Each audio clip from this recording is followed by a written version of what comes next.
Mengapa sebuah undang-undang bisa menimbulkan gelombang protes besar di masyarakat? Mengenal ilmu hukum. Selamat datang di channel Mengenal Ilmu Hukum. Tema hari ini, bagaimana hukum dibentuk? Suatu proses legislasi secara sederhana. Pernahkah kita bertanya, mengapa sebuah undang-undang bisa menimbulkan gelombang protes di masyarakat? Jika hukum dibuat melalui prosedur resmi, mengapa hasilnya tetap bisa diperdebatkan? Untuk menjawabnya, kita perlu memahami bagaimana hukum dibentuk dan mengapa proses legislasi tidak pernah sepenuhnya netral.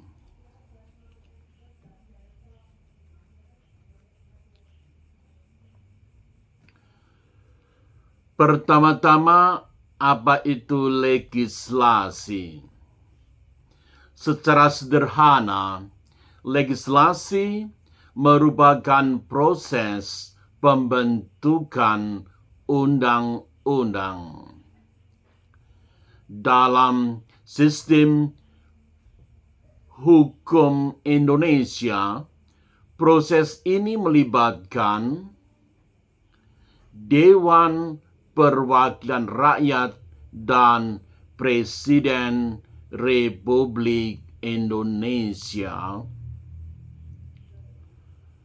Yang keduanya bekerja bersama untuk menghasilkan hukum yang mengikat seluruh masyarakat Indonesia.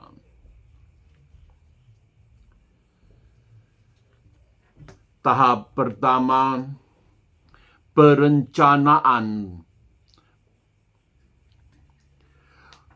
Proses dimulai dari Program Legislasi Nasional atau Prolegnas.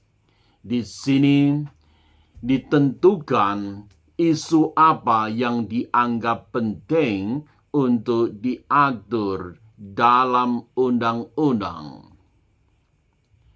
Namun, sejak tahap awal ini sebenarnya sudah ada proses seleksi kepentingan. Dalam arti, tidak semua masalah masuk dalam prioritas legislasi. Tahap kedua, penyusunan rancangan undang-undang atau RUU. Setelah masuk prolegnas, disusunlah rancangan undang-undang atau RUU. Pada tahap ini, rumusan norma mulai dibentuk, yakni apa yang diatur, siapa yang terkena, dan bagaimana sanksinya. Secara akademik, proses ini merupakan tahap formulasi norma hukum. Tahap ketiga, pembahasan. Dalam tahap ini sering terjadi konflik. Tahap pembahasan merupakan jantung dari proses legislasi. RUU dibahas oleh Dewan Perwakilan Rakyat atau DPR dan Presiden melalui beberapa tahapan seperti rapat komisi, panitia khusus, serta masukan dari para ahli dan tentu saja dari masyarakat luas. Namun dalam prakteknya, tahap ini juga menjadi ruang kontestasi kepentingan. Contoh konkret, RUU yang kontroversial di Indonesia dapat dikemukakan antara lain sebagai berikut. Untuk memahami hal ini, kita bisa melihat contoh yang nyata, seperti Undang-Undang Cipta Kerja atau Undang-Undang Nomor 11 tahun 2020 tentang Cipta Kerja. Undang-undang ini dirancang untuk mendorong investasi, menyederhanakan regulasi, dan mempercepat pertumbuhan ekonomi. Namun, dalam proses pembahasannya muncul berbagai kontroversi, yakni kritik dari kelompok pekerja atau buruh tentang kekhawatiran terhadap perlindungan mereka, termasuk perlindungan lingkungan, serta perdebatan tentang transparansi proses legislasi. Bahkan, Mahkamah Konstitusi kemudian menyatakan bahwa proses pembentukannya inkonstitusional bersyarat, yang menunjukkan bahwa prosedur legislasi juga diuji secara hukum. Contoh lainnya, RUU Kitab Undang-Undang Hukum Pidana atau KUHP.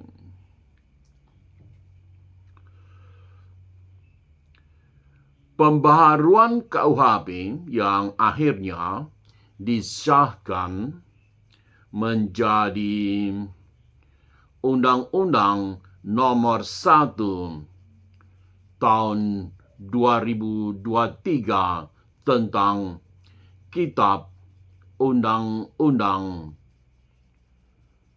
Pidana.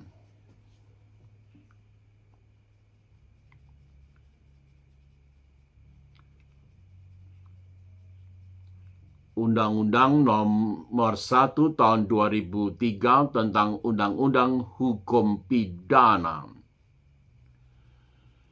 Dilihat dari RUU-nya memang telah dibahas selama jangka waktu yang panjang dan memicu berbagai perdebatan, antara lain soal kebebasan sipil, norma kesusilaan, hingga relasi antara hukum negara dan moral masyarakat.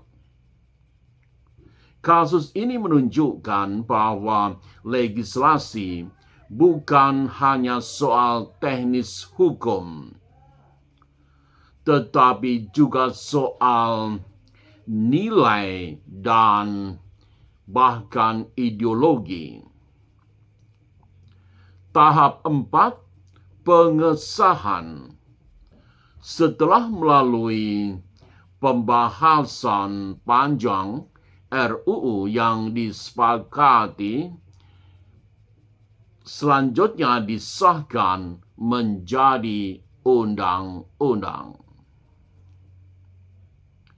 Namun, contoh-contoh yang dikemukakan tadi menunjukkan bahwa pengesahan tidak selalu berarti berakhirnya perdebatan. Tahap 5, pengundangan. Undang-undang yang telah disahkan kemudian diundangkan dalam lembaran negara dan mulai berlaku secara resmi. Namun, dalam prakteknya, implementasi hukum masih bisa menghadapi penolakan sosial, judicial review, atau bahkan revisi di masa depan. Dasar konstitusional menyangkut legislasi. Seluruh proses ini berakar pada Undang-Undang Dasar Negara Republik Indonesia tahun 1945, biasa disingkat UUD NRI 1945, khususnya pasal 20.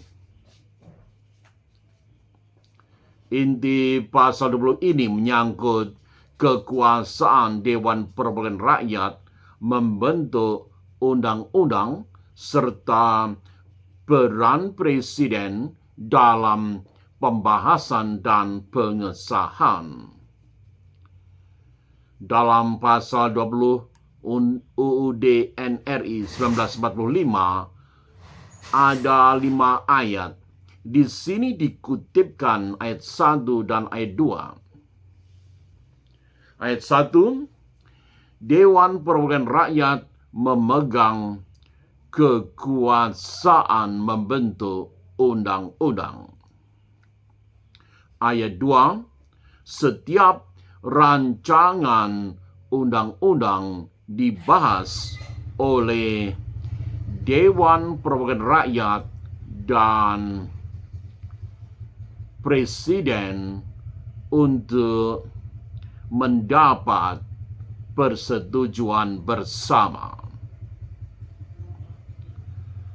Refleksi akademik dari perspektif ilmu hukum. Contoh-contoh tadi menunjukkan satu hal penting, yakni legislasi bukan proses yang netral. Legislasi merupakan arena di mana berbagai kepentingan berjumpa, kepentingan ekonomi, nilai sosial, dan kekuatan politik, semuanya bertemu dan bernegosiasi. Dengan kata lain, undang-undang merupakan hasil dari kompromi berbagai pihak, konflik, dan konstruksi sosial. Sebagai penutup, memahami hukum tidak cukup hanya dengan membaca pasal-pasalnya. Kita juga perlu memahami bagaimana hukum itu dibentuk, siapa yang terlibat, dan kepentingan-kepentingan apa yang bermain di dalamnya. Pada akhirnya, hukum bukan hanya teks, Hukum merupakan cermin dinamika masyarakat itu sendiri. Jika Anda, mahasiswi-mahasiswa, juga masyarakat luas tertarik untuk memahami hukum secara lebih kritis dan mendalam, terus ikuti channel Mengenal Ilmu Hukum. Memahami hukum berarti memahami proses di balik lahirnya aturan itu sendiri. Terima kasih telah menyaksikan salah satu video dari channel Mengenal Ilmu Hukum.